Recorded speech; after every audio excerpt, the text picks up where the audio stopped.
ملعوبة إلى سلام.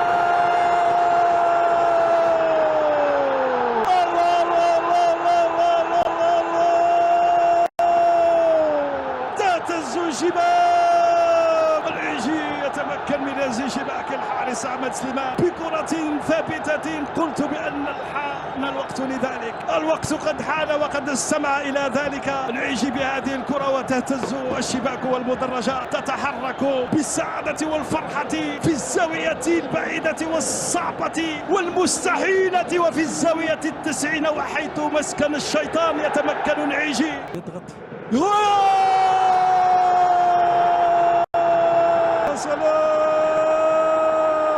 موزاس في شباك حارسه أحمد سليمان بالخطأ في مرماه في كرة لم تكن منتظرة. موزاس يسجل هدف عكسي في مرمى حارسه أحمد سليمان، سنشاهد كيف كان ذلك. والهدف الثاني لمصلحة المولودية في الدقيقة 82. خدع الحارس موزاس بهذه